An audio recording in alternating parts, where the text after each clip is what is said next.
I'm Jade. And I'm Matt. And we're terrible at this.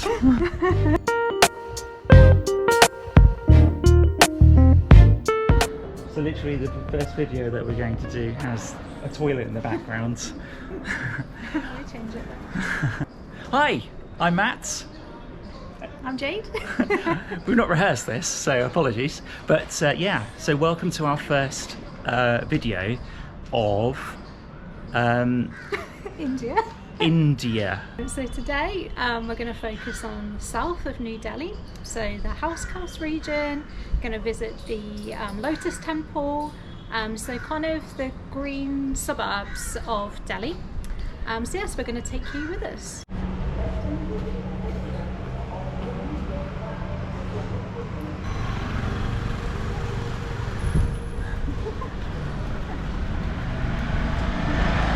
What is it? It's like a little flower. Dried flowers.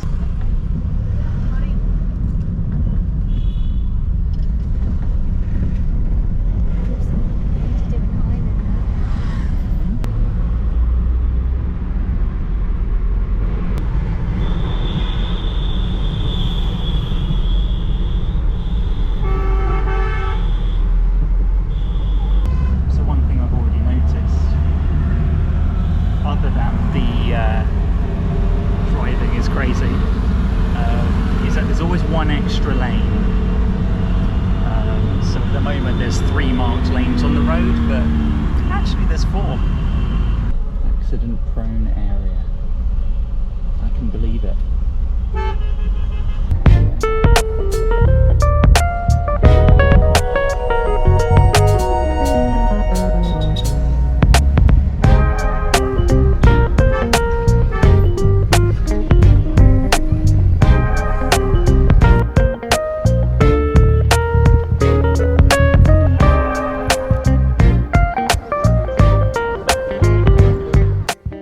So we have arrived at the Lotus Temple after a rather hair-raising journey. Though it's quite unusual.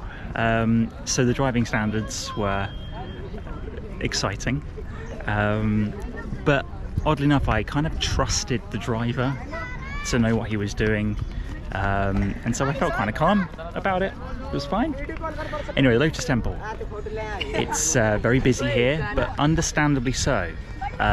Because it's beautiful here. The gardens are immaculate and the temple itself is gorgeous. Hello. So we've just been to the information centre at the Lotus Temple, and we couldn't take any video footage inside, but I'll just give an overview of what's in there. So there's a lot of written information, text, pictures that kind of go through the background of the Baha'i faith, the Bab, who was the kind of leader and originator of this religion, and it goes through the construction of the Lotus Temple and the influence of the religion across the world, of the communities there. So to kind of give you an overview of Baha'ism, it originated in the 1800s in Persia, and the Bab, the kind of prophet, kind of looked to unite the religions together, so the oneness of God, and there's a real focus on equality between the sexes, between people of different religions, and there's a focus on justice and harmony and peace, including kind of connecting science and religion together. Yeah, so it gives a very peaceful message, and it was said to kind of influence Mahatma Gandhi in terms of non-violence resistance as well. So yeah, really interesting religion. So let's go and explore the Lotus Temple now. Okay, so we're heading into the temple. We had to take our shoes off and then put them in a bag and then drop them off. They've got a nice system going, and now just joining a little queue to get in.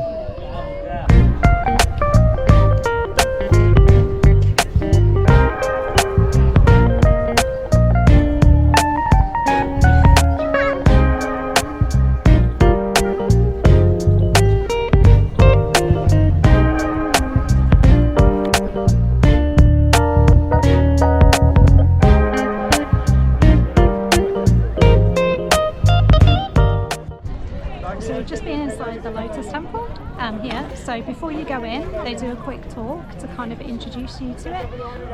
So there's silence enforced inside, and no photography, videography, or use of camera phones or phones inside. So it's a space just to be able to pray or meditate.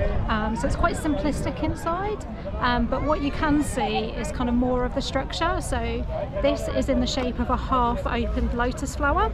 So there's 27 petals in total, and it's made of concrete with white marble on the outside. So inside you can really see the concrete structure holding it up, and at the top of it, because it's half opened, there's glass, you can kind of see the light coming through. So it's really simplistic inside. There's just chairs for people to sit and meditate and pray, and there's a few signs around with sayings from the Baha'i faith, and there's some prayer mats out as well, so it accommodates different religions.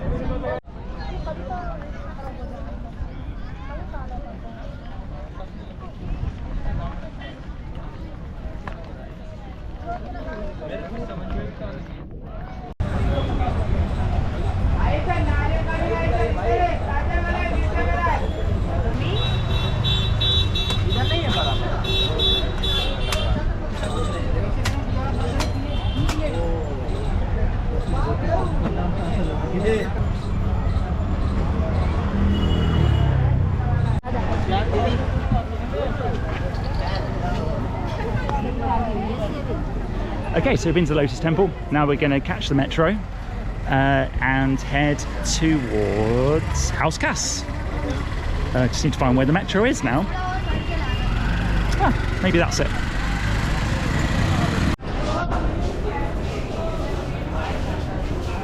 Okay, heading for the magenta line. That was very easy once we got the vending machine to work. Just 30 rupees for this journey. A couple of stops. Pretty good.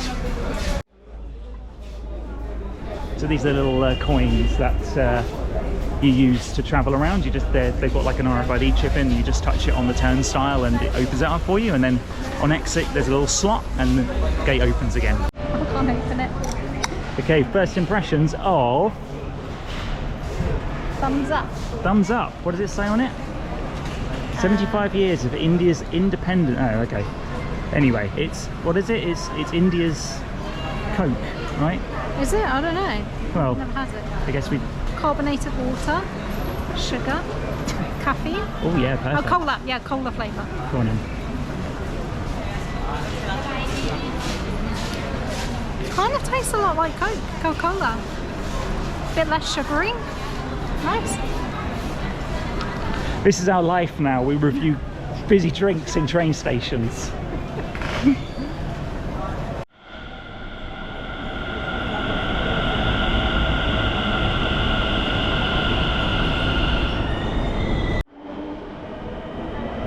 So far so good, and so easy, and so clean and modern. Really impressive.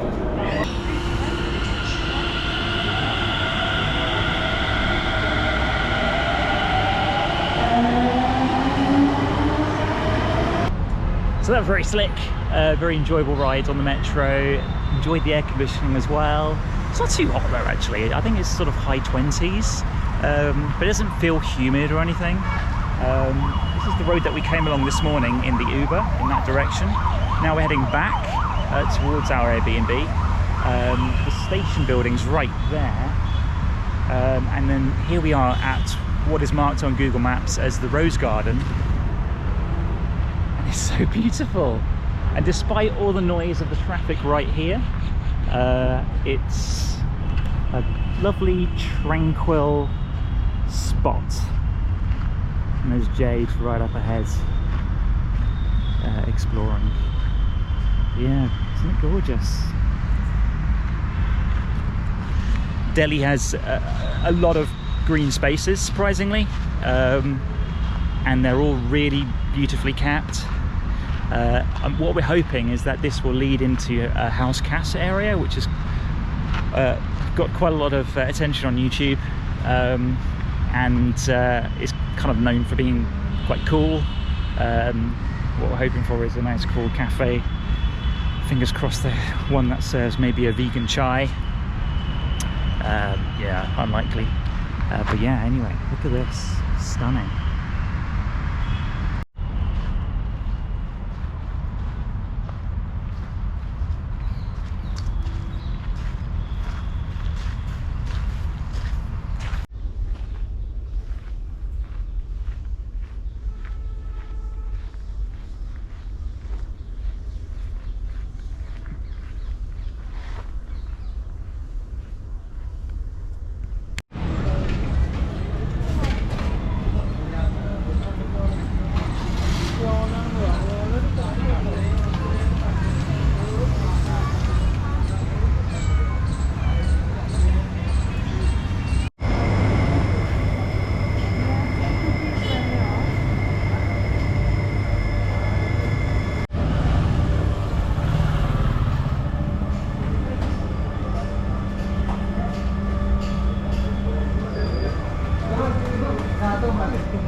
That's Hauz Khas Lake.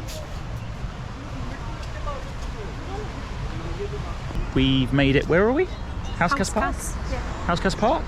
Yeah, there's the deer park and there's the lake or the tank. And yeah, we're just having a little wander around here. What time is it? Yeah, it's about 20 to 5 in the evening. And yeah, there's sort of temples and sort of older buildings. There's a paid-for attraction here, and that's Hauz Khas Fort. But we're just going to look at it from the outside. We're not going to pay for it. 'Cause, yeah, this time's getting on now, and it looks like you can just kind of see it quite well from the outside. But yeah, this is sort of what Hauz Khas is known for. Sort of cool hipster bars. In fact, we just went to one called Hauz Khas Social. The music was kind of thumping, and there we were with our like green tea and Earl Grey. But yeah, hit the spot. That's what we needed. So yeah, let's go see what else we can find. It's very peaceful, very lovely. The sun's going down. Nice.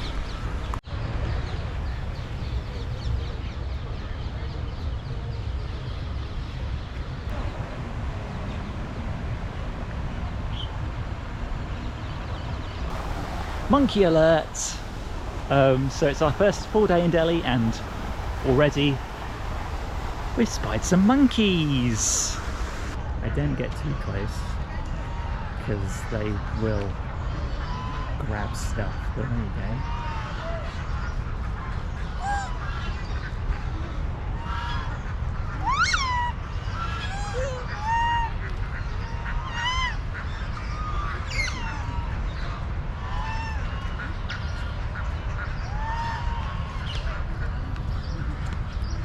Just in a park with monkeys. This lady here is throwing like chapatis or like rotis or paratha. Oh, yeah, I seem to like it. They're all just tucking into their fried breads.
Tension's running high when there's fruit on offer.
fermentation techniques used करके they make their own bitters and take the cocktail here you step back and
DDA flats.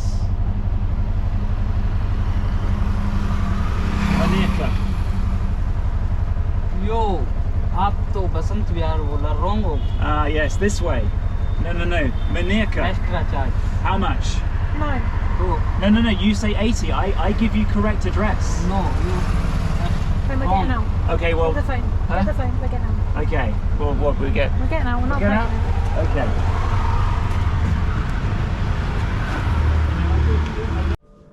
Hey, so we just got back from our first full day in New Delhi. So we went to the Lotus Temple, then we went to Hauz Khas and the park there and saw some of the ruins.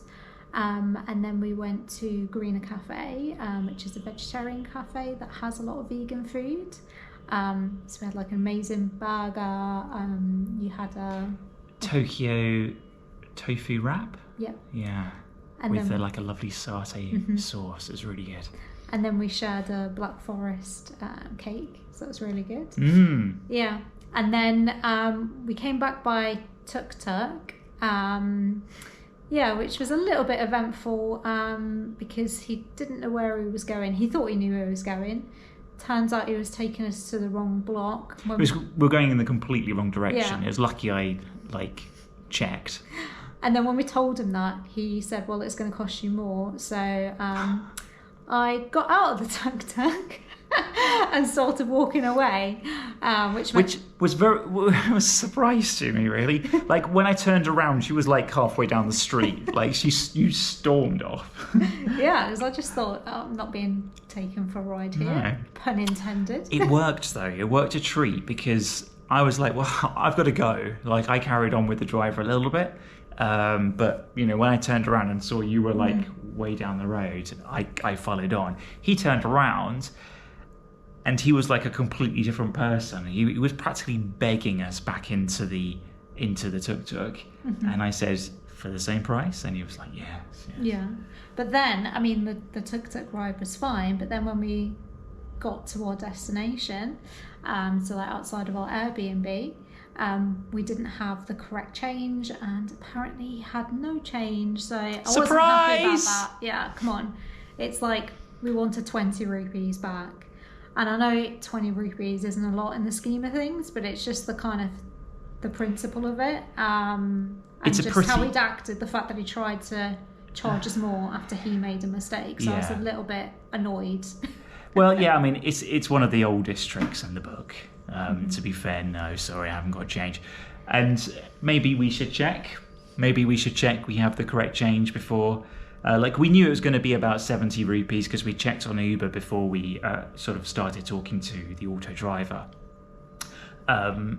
So, you know, you live and learn. And in the end of the day, you know, we paid 30p more than we would have done if we'd have just used Uber. We got a fun story out of it, so, yeah. So anyway, we thought at the end of this video, we kind of summarise what our first impressions are of Delhi. As I said, second impressions for me, I was here about 15 years ago. So I don't know, did you want to start? Do you want me to start? Oh, it's very, very difficult to summarise for me, so maybe you should, because I perhaps would need a couple of days. I mean, it's been fantastic. I've really enjoyed today. I guess perhaps no, go on. Yeah. You go. So I think obviously we've just seen one part of Delhi, and it is like a city of like 11 million people or something like that. So, and it's very big. So we've just seen one part of it. But yeah, the part we have seen has been very modern, kind of diverse, cosmopolitan, very green. I guess quite middle class area. I guess contrasted with that, we have seen, you know, abject poverty, like child beggars. Yeah, a few times banging on the window. Yeah, it's usually when you're kind of in traffic. Yeah. But we haven't had much staring or hassle from people. Nope. So I don't know whether that's just because we haven't been in very touristic areas today. Yeah, so when we have been approached by people selling things, people offering things, like I've literally just sort of waved my hand and said no thanks, and that's it. Yeah, they just kind of they give up straight away. Yeah, exactly. Yeah. But yeah, also I guess what I'm a bit surprised by is we haven't seen many white Westerners here, and I don't know whether that's just in the post kind of COVID era. Because I know with the UK it was quite tricky getting a visa to come here. So yeah, Canadians, currently for Canadians and British citizens, you have to get a paper visa due to some diplomatic spats. Yeah, so I don't know whether that's kind of affected the numbers, or whether, as I said, the areas that we're in aren't really the kind of highly touristic areas. Like when I came to Delhi last time, I didn't go to any of the places that we've been today. So maybe when we go to Old Delhi tomorrow, well, I imagine it's going to be very different in terms of a lot more chaotic. I mean, the traffic at times has felt a bit chaotic, but it's kind of organised chaos, I would say. I said earlier that, while it was certainly an exciting ride, all of the rides that we've had, I kind of felt like I trusted the drivers, that they knew what they were doing. Like, cars and bikes and everything, they get really close to one another. That's the hair-raising bit, really. Yeah. Like, the and braking... lanes are very much a suggestion. Oh, yeah. Not even a suggestion. There's always... completely ignored those always lines an of road. extra lane than there is actually marked on the road. And so, yeah, traffic is getting very, very close. But at no point did I go like that. It was just like, well, I'm not driving. Yeah. It's not my car. Yeah, you can kind of see how they merge and kind of work their way around each other. Yeah. It's a little bit scary at times crossing the road, but because like pedestrians don't really have right of way. But it kind of works. They judge your pace and kind of work around you. But yeah, we'll see when we hit Old Delhi what we think. But yeah, so far, like, loving it in terms of it's very vibrant country. I love all the colours. The smells, like, some are great, some are not so great. But you notice it. I guess when I'm in the UK, there's not really, it doesn't tend to be much of a smell. No. But yeah, obviously there can be, like, when you're in central London on bin day in the heat, like, you really, really smell it. But yeah, it's interesting here. I think also to factor in that Delhi is, like, very polluted. It's got very low air quality. So we were speaking to a student who had just arrived in Delhi from another part of the country. From Assam region. From Assam. Yeah. So yeah, he told us that he was starting a political science course and studying for the next 4 years. And he it was one of the things he pointed out. So I asked him, how are you liking Delhi so far? And he said, literally the only thing he said was, the air quality is really poor. And he quoted us the number of the AQI, the air quality index number for today. Yeah, it is in the highest regions, isn't it? When you look on the apps, the weather apps, it's like extremely high ranges. Yeah. And I don't think I'd appreciated it last time around. I definitely saw, like, the smog. I just assumed it was fog at the time. I wasn't fully aware. But I've got to say, like, I don't know whether it's just more awareness now, but I notice that you particularly notice it when you're with the traffic fumes. But also just generally there's a bit of a smell in the air. It kind of smells, and I don't know whether it's just seasonal. We've just come from the UK where we've just had bonfire night, where they let off lots of fireworks, lots of fires, but it kind of has that smell in the air, like a bit of a sulfuric, eggy smell almost. It's not really bad. It's just kind of like a background scent, and then you get it is really bad.